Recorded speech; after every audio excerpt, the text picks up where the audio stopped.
Madridistas, we're back to another competition as Real Madrid will face off against Real Sociedad in the first leg of the Copa del Rey semifinals. In this video, we'll be previewing the matchup, telling you some of my thoughts about Real Sociedad coming into this game, my starting 11 that I want to see for Real Madrid, and of course, my official match prediction. But before we get started, if you're new around here, I'm Dally with Dallyfc. I cover all things Real Madrid. At the end of the video, if you like the content, please hit that subscribe button. Right now, smash that like button, helps you out a ton, and let me know in the comments what's your official match prediction between Real Madrid and Real Sociedad. Madridistas, coming into this game, how is Real Sociedad doing? Well, guys, actually, if you take a look at the screen now, over the past 5 games, they're actually not too bad. 4 wins with only 1 loss coming against Real Betis. And right now, they actually sit 9th in La Liga, which is a mid-table team. However, they're very close to catching up against Rayo Vallecano. They're at 34 points, and everybody in front of them, Mallorca, Real Betis, Rayo Vallecano, is at 35 points as well. This could easily be a team that's in 6th place right now. They're not that bad of a team. They will probably be fighting for Europe toward the end of the season as well. So I do want to give them a little credit for that as well.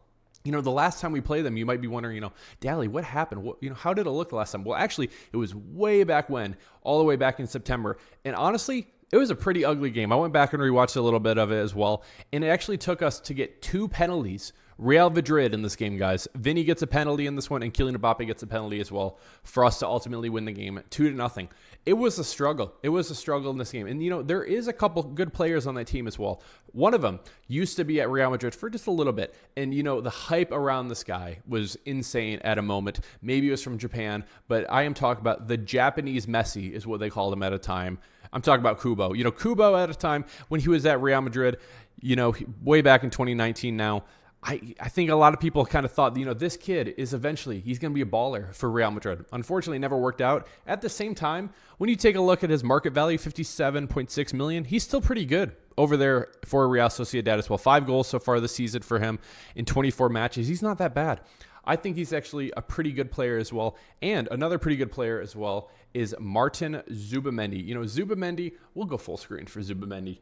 Zubimendi, I didn't actually think was going to be on this team anymore because it looked like he was going to be heading to Arsenal in the January transfer window. It never actually happened.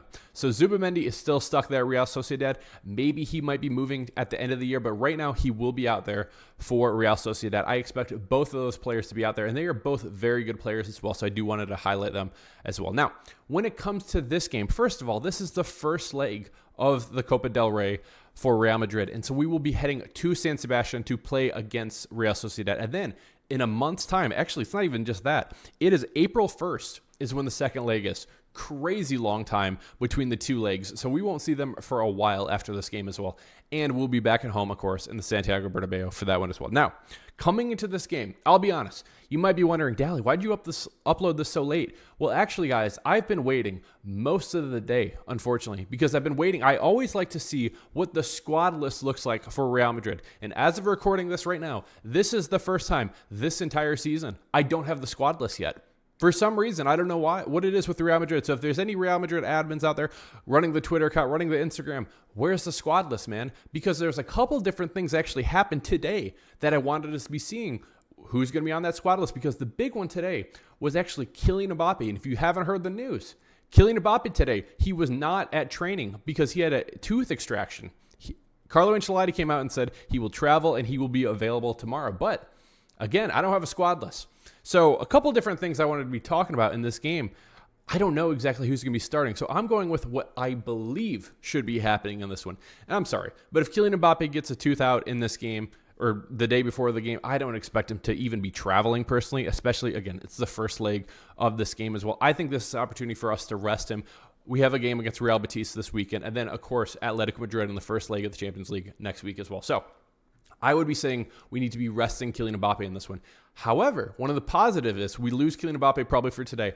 We gain Jude Bellingham back in this one because he is suspended for La Liga. One more game against Real Betis this weekend. And then the first leg of the game against Atletico Madrid next week as well. But he's not suspended for Copa del Rey, so he will be in my starting 11. Actually, let's take a look at my starting 11 right now, guys. As you can see on the screen, since we have no Kylian Mbappe, I am putting the Brazilian wonder kid up top. Endrick gets the start for me at the striker position. Vinny Jr. gets the start left wing. Jude Bellingham back in that starting 11. Rodrigo, Dani Ceballos, Camavinga, Fran Garcia, Rudiger, Raul Asensio, Lucas Vazquez. And then I'm going with Lunin because here's the thing. Lunen's been the one who's been starting a lot of these Copa del Rey games. And Lunen's been pretty solid overall. I think there's a couple of different things I like about the starting 11. We get to rest some players in this one as well. Again, I believe Kylian Mbappe is going to be resting in this one. I think we get an opportunity to rest Tchouaméni as well. He's been playing a ton. I think that's one of the players that we haven't been talking about enough. He's been playing center back. He's been playing CDM. He's been out there a ton. I am also resting Fede Valverde in this lineup as well. And Ferland Mendy and Courtois. I'm resting a lot of players as well. Could you be asking, you say, hey, Dally, where's the birthday boy? Where's Arda Güler? Now he is 20 years old. I can't be seeing the teenage superstar from Turkey anymore. It's hard. I want to be putting him out there. I just don't trust Carlo Ancelotti at all. Over the last 5 games for Real Madrid, he's had 0 minutes. It's unacceptable, honestly, from Carlo Ancelotti's perspective. I want to be saying, put him at the right wing position. I just think that we'd be seeing Brahim over there instead of him. So I want to be seeing Arda Güler in this one, and I really do hope that we see Arda Güler in this one as well. But it'll be interesting to see what Carlo Ancelotti does. So guys, let me know, what do you think we should be doing? Should we be going with a starting lineup like this where we are resting some players as well? Or should we be going all out with some of the starters in this one as well? Very curious to hear from you. Let me know in the comments below. But guys, a couple of players I do want to be talking about in this one. First of all, is Vinny Jr. Vinny Jr. had a very good game in the last one. I was very impressed with him. He does get the goal after Kylian Mbappe assists to him as well. And he was really just starting to heat up in the last one. I was very happy with him as well. My issue that I've had with Vinny as of late, it's the decision making. I think there's so many different times he has opportunities to be scoring goals. And for some reason, I just can't exactly put into words why he is not doing that. He could only be the one to answer that as well, because so many different times I think he's just kind of holding the ball a little too long, and then he's crossing it. And I'm all for crossing the ball. However, we don't crash the box. This is not a team that is known. How many headers have we had this year? Like 2, 3 maybe? I'd have to tell you the stats. I'd have to look it up, guys. But I think Militao's got one, maybe Rudiger too. We don't head the ball ever. Kylian Mbappe, I don't think has had one this year. Rodrigo doesn't have one. I know Vinny doesn't. He's whiffed on a couple of them, unfortunately.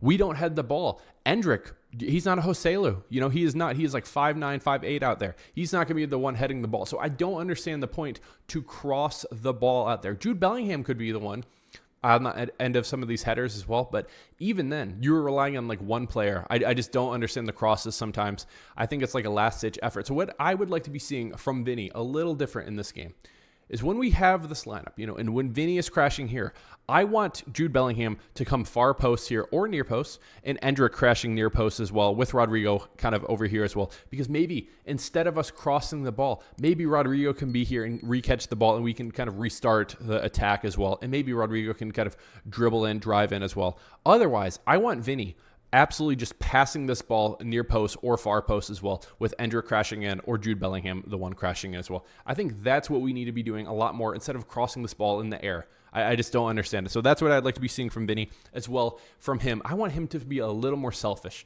Let's get back to a little more scoring ways as well. Again, he scored in the last one. I very much like to see that, but I want him to be scoring another goal, maybe even a brace in this game as well. That's what I really want to be seeing from him in this game. Now, the other player that I want to be talking about in this one is who I believe will be the striker in this game.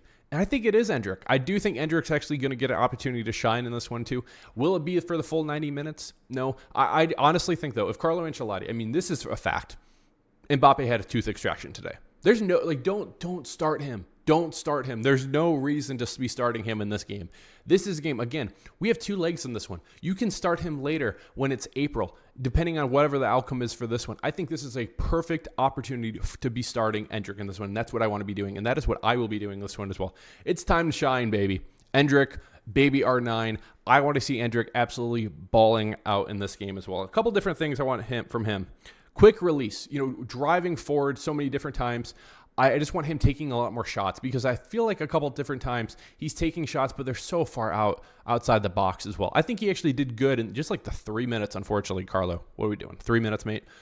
Unfortunately, the 3 minutes that he was out there, I thought he was actually pretty good. I was actually pretty impressed. Mbappe probably should have got a second one, or actually his first in the last game.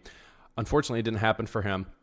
This is going to be a game that Endrick is going to have a lot of opportunities, things that he will be creating for himself, running through a defense like that, as well as if he has both of his Brazilian brothers out there with him too, Vinny Jr. and Rodrigo out there as well. I think he's going to have plenty of opportunities in this game. And I really just need Endrick let's just go, man. Let's just go. Let's show the world why you are so highly touted and such a baller. I know Endrick is in there. I know an absolute baller is in there. I want to be seeing that in this game too, because I believe if it's not this year, next year we will 100% be needing Endrick. I think his role next year will go up a ton. That's just my personal opinion, but guys, let me know in the comments. What do you think Endrick's role will be moving forward for this team as well? Now, last player I want to be talking about in the starting 11 is Jude Bellingham. You know, Jude Bellingham is going to be playing in this game.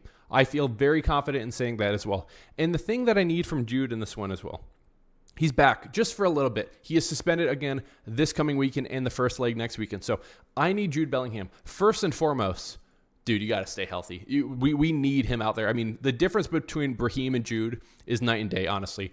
Did Brahim did okay in the last one? He did. But Jude Bellingham is another level. He's the best midfielder in the world. It's not even close, in my opinion.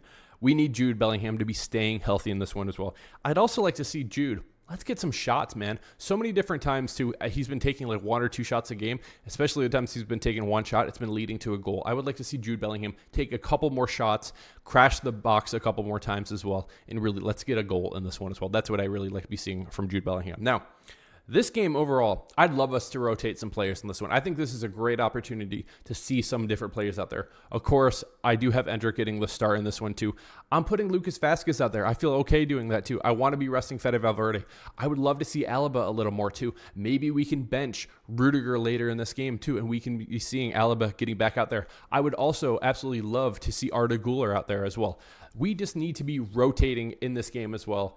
Because I at the end of the day, this game doesn't matter as much as La Liga, in my opinion, or even Champions. I mean, 100% does not matter as much as Champions League. We need all of the elite players, all of the starters resting. I would love Vinny to come off this one, Rodrigo as well to come off in this one as well, Rudiger especially as well. That's what I want to be seeing in this one. Now, when it comes to my official match prediction on this one, again, the last time we were out there against Real Sociedad, it was a struggle. It was a struggle over there. It was 2-0 for Real Madrid in this one. And I'm hoping it can be a little better of a game as well, because I didn't like it. I didn't like the last time we were out there against them. Not super fun. I do think it's going to be a little better in this game, and I do think we're going to get a little more goals as well. We probably will give up one. Don't be that surprised that that happens, but at the end of the day, I will be going with Real Madrid defeating Real Sociedad in the first leg of the Copa del Rey, 3-1. I think Endrick gets on the board. I think Rodrigo gets on the board. I think we get a belly goal in this one as well. So, I'll be going with Real Madrid defeating Real Sociedad in the first leg, 3-1. Guys, let me know if you like my match prediction. If you disagree with me, agree with me. Let me know what your official match prediction is in the comments below. Guys, if you're new around here, hit that subscribe button, like the video, and guys, I will see you live right after the match as well. Guys, Dallyfc, cheers. Real Madrid.